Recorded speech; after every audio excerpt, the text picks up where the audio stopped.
እናም ጥሬ ሥጋ የጦር ሜዳ ምግብ ሆነ።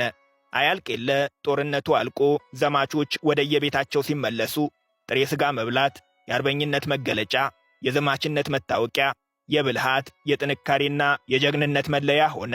ቆይቶ ሁሉም ጥሬ ሥጋ በይ ሆነና ማን እንደዘመተ ማን እንዳልዘመተ ተረስቶ ጥሬ ሥጋ ከኢትዮጵያ ባህላዊ የምግብ ዝርዝሮች ውስጥ ተካተተ። ዛሬ የሚሊዮኖች ምግብ፣ የሺዎች መተዳደሪያ ነው። በኢትዮጵያ የአመጋገብ ሥርዓት መፍጠር የወንዶቹ ብቻ እንዳይመስል። የኖቤል ሽልማቱ ባይደርሳቸውም ኢትዮጵያውያን እናቶች የለየላቸው ኬሚስቶች ናቸው። ስለ እንጀራ ልነግር ነው። የአብዛኞቹ ኢትዮጵያውያን ምግብ፣ ለአንዳንዶች ደግሞ ያለሱ መኖር አልችልም የሚሉለት ሱሳቸው ነው። የሚደንቅ ታዲያ አፈጣጠሩ ነው። ምን ሲሉ አሰቡት ነው የሚያስብለው። ያውም ከዛሬ 1400 ዓመታት በፊት የአርኪኦሎጂ ግኝቶች እንደሚያሳዩት ኢትዮጵያውያን እንጀራ መብላት የጀመሩት በ6ኛው ክፍለ ዘመን ነው። በወቅቱ እንጀራ ይጋገርበት የነበረ ምጣድ በቁፋሮ መገኘቱ የድምዳሜው መነሻ ነው። እንጀራ በዋናነት የሚዘጋጀው ከጤፍ ነው። ጤፍ ደግሞ ለብዙ ሺህ ዓመታት በኢትዮጵያ የሚበቅል በምድራችን ላይ ከሚገኙ የእህል ዘሮች ሁሉ ደቃቁ ነው። ኢትዮጵያውያን እናቶች ታዲያ ይህንን ደቃቅ ጤፍ ያለ ዘመናዊ ማሽን ድንጋይ ላይ በእጃቸው ፈጭተው አብኩተው እንዲብላላ አብሲት ጥለው ቀናትን ጠብቀው በምጣድ ጋግረው ሚሊዮኖች የወደዱት ምግብ አደረጉት።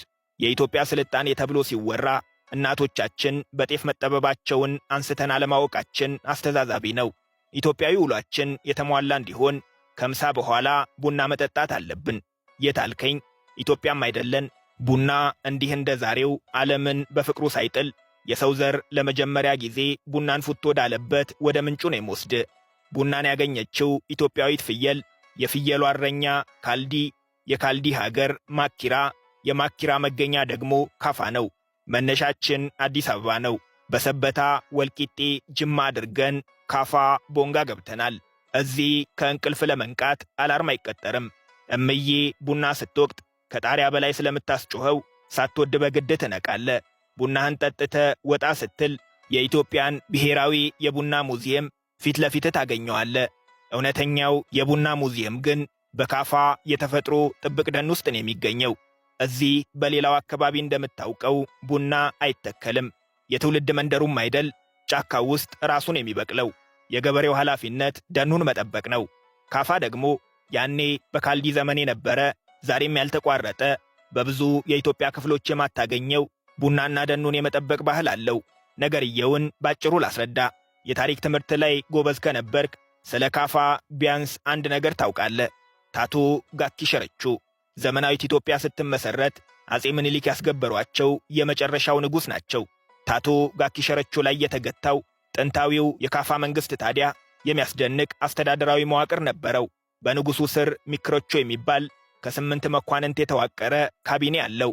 ካቢኔዎቹ ልክ እንደ ዘመናዊው የሚኒስትሮች ምክር ቤት በዘርፍ ተከፋፍለው ሕዝባቸውን ያስተዳድራሉ።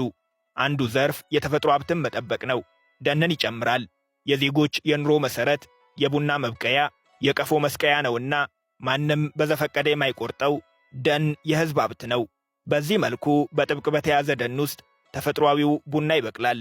አይተከልም፣ ኬሚካል አይረጭበትም፣ ማዳበሪያም አይጨመርበትም። ኦርጋኒክ ኮፊ ይባላል። በዓለም መድረክ ተፈላጊነቱም ዋጋውም ከፍ ያለ ነው። ይህንን ቡና ልንጠጣ ነው እንግዲህ ቦንጋ መግባታችን። በነገራችን ላይ ጥንታዊው የደን አጠባበቅ ባህላቸው አሁን አለ ወይ ካልከኝ አዎን ነው መልሴ። ያውም በዩኔስኮ ተመዝግቦ ካፋ ባዮስፈር ሪዘርቭ ይባላል። ኢትዮጵያ ውስጥ ከሚገኙ 6 ጥብቅ የተፈጥሮ ደኖች አንዱ ነው። ለካፋ የተፈጥሮ ሀብት አጠባበቅ ሕዝቦቹን አመስግነን ቡናችንን ጠጥተን የካፋ ማር ቡናና ቡላ ጭነን ጅማ ገብተናል። የአባ ጅፋር የከድር ሰተቴ አገር